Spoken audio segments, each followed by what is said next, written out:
जीवन कई बार हमारे समक्ष विकल्प प्रस्तुत करता है। हम उन विकल्पों से क्या चुनते हैं, क्या नहीं, इससे हमारा चरित्र और हमारा व्यक्तित्व प्रत्यक्ष होता है। और यही चुनाव महान और साधारण का सीमांकन करता है।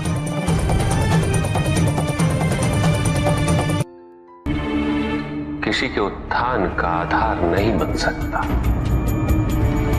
उत्थान तो व्यक्तिगत होता, आंतरिक होता।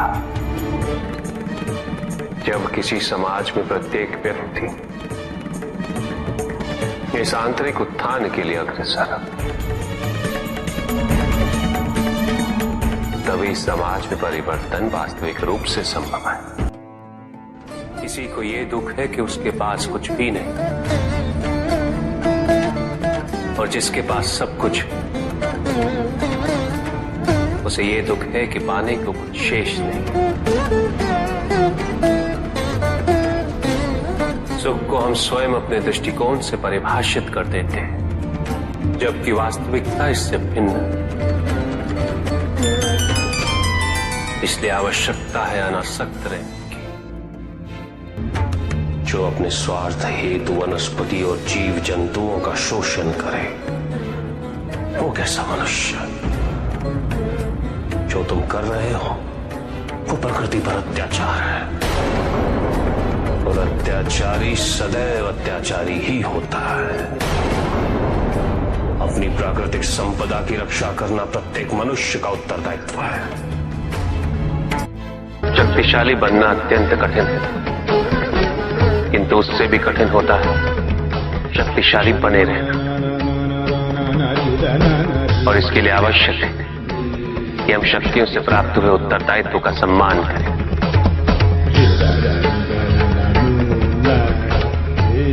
अन्यथा हम स्वयं पर निरंतर खो देते हैं, और यह हमारे पतन का कारण बनता है। किसी भी व्यक्ति की उन्नति उसकी सहजता से प्रत्यक्ष होती है, ना कि उसके अहंकार से। अहंकार हमें स्वयं की दृष्टि में बड़ा अवश्य बना देता है, किंतु दूसरे की दृष्टि में हमारा ओछापन प्रतीत होता है। हमारे व्यक्तित्व के दोष उसकी अपरिपक्वता का प्रतीक है यह अहंकार। शक्तिशाली हो जाने का अर्थ यह नहीं कि तुम अपने उत्तरदायित्व से मुक्त हो गए हो। शक्तियों में वृद्धि के साथ उत्तरदायित्व और भी बढ़ जाता है। एक महासागर में एक छोटी सी नौका तब तक नहीं डूब सकती जब तक महासागर का जल उसमें भर नहीं जाता। उसी प्रकार हमारे बाहर कितना ही दोष क्यों ना हो, हम नकारात्मक सोच वाले व्यक्तियों से घिरे ही क्यों ना हो, जब तक हम उनके दोष और उनकी नकारात्मकता को अपने भीतर प्रवेश नहीं करने दें, हमें कोई भी डुबा नहीं सकता। यदि हम अपनी अपेक्षाओं पर नियंत्रण पा लें, किसी और के सुख से अपने सुख की तुलना ना करें, तो हम किसी भी परिस्थिति में सुखी रह सकते हैं। संसार में सबसे शक्तिशाली अस्त्र है प्रेम, धैर्य, करुणा, क्षमा। किंतु यह आज का ही सत्य नहीं, यह सत्य शाश्वत है। धनी व्यक्ति के पास जो भी अतिरिक्त धन होता है वो उसे दान करना चाहिए, उनके उद्धार के लिए जो अपनी मूल आवश्यकताओं को पूरा नहीं कर सकते।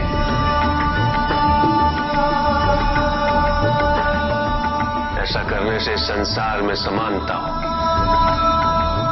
द्वेष नहीं होगा, सद्भावना बनी रहेगी। माता पिता ही एक संतान को जन्म देते, वही सच्चे सृजन करता।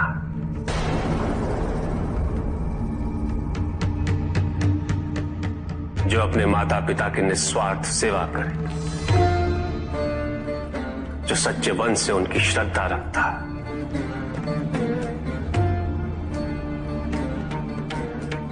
उसे किसी तीर्थ, किसी पुण्य या किसी दान की आवश्यकता नहीं होती। ये रहस्य नहीं कि वह प्रत्येक आत्मा मुक्ति की इच्छुक होती है। जो मरता है वो है पंचभूतों से निर्मित शरीर।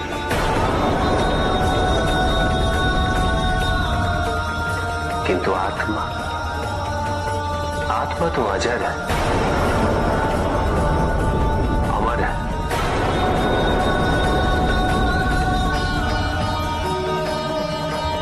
जिसकी यात्रा मोक्ष पर संपूर्ण होगी। आत्मज्ञान का अमृत प्राप्त करने हेतु हलाल समान कष्ट व पीड़ा को सहना अनिवार्य है।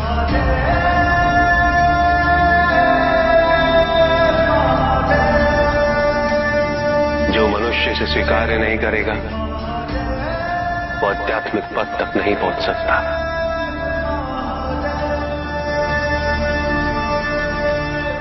इसे स्वीकार्य किए बिना मनुष्य आध्यात्म पथ पर कभी सफल नहीं हो सकता।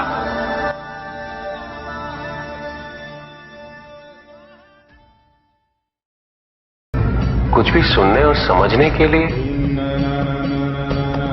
मन का मौन रहना आवश्यक है, किंतु मन मौन रहना नहीं जानता। वो तो निरंतर कुछ ना कुछ कहता रहता। प्रतिपल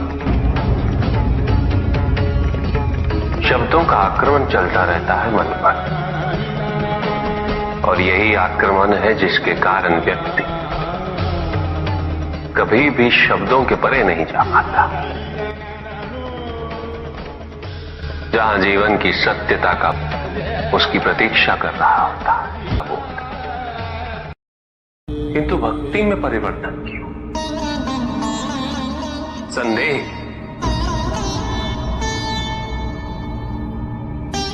क्योंकि तुम्हारी भक्ति सदैव कुछ ना कुछ पाने की लालसा पे आधारित रहती है।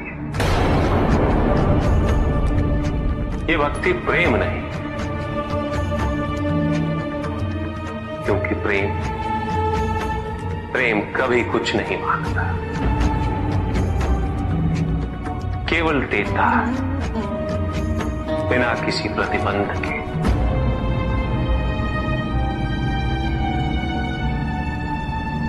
और वही प्रेम को परिपूर्ण भी करता है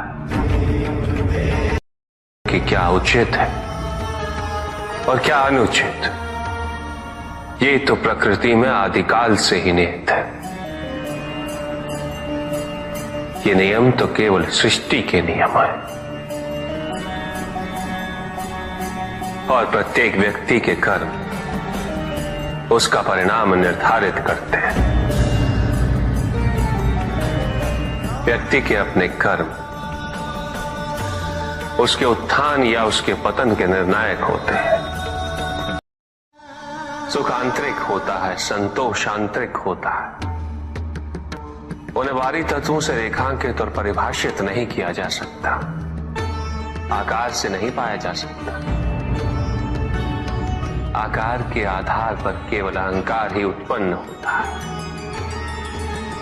क्योंकि आकार से तुलना करने का संदर्भ प्राप्त हो जाता है।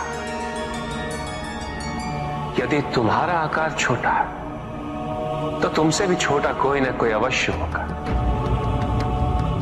और यदि उसी प्रकार तुम विशाल हो तो तुमसे भी विशाल इस संसार में कोई ना कोई अवश्य होगा। इसीलिए शरीर या आकार की तुलना करना कभी भी शाश्वत सुख का आधार नहीं बन सकता। एक संतान तो परमात्मा का ही अंश होती है, इसलिए पुत्र और पुत्री में भेद करना उचित नहीं। किंतु तब भी कुछ व्यक्ति ऐसी मूर्खता कर बैठते हैं, क्योंकि वो कन्या की महिमा से अपरिचित है, क्योंकि वो ये समझ ही नहीं पाते कि कन्या का सम्मान करना प्रत्येक व्यक्ति का धर्म है, क्योंकि कन्या जीवनदायिनी है, वो जननी है, और जननी तो केवल सत्कार के योग्य होती है, उपेक्षा की नहीं, उसका तिरस्कार नहीं किया जाता। ना ही स्वर्ग नर्क का उत्थान है और ना ही नर्क स्वर्ग का पतन।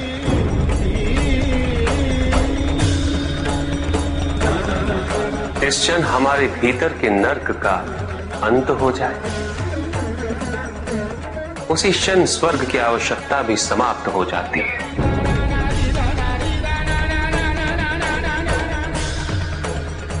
क्योंकि स्वर्ग तो केवल नर्क के कष्ट भोगने वाले का स्वप्न है, अभिलाषा है।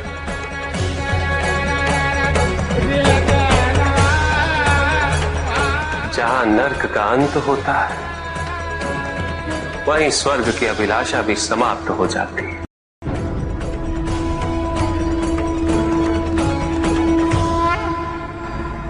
और जहां स्वर्ग और नर्क का भेद ही मिट जाए, वही अवस्था मुक्ति, मोक्ष।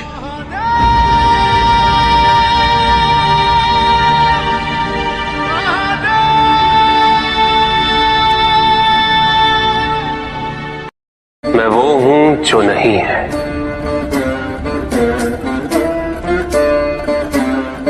जो नहीं है वो मैं हूं।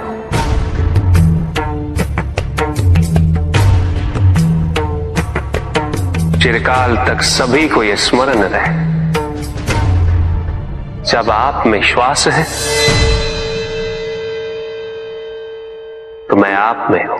देव देव महादेव शिवा, देव देव। और जिस क्षण आप में श्वास नहीं, तब आप मुझ में। देव शिवा।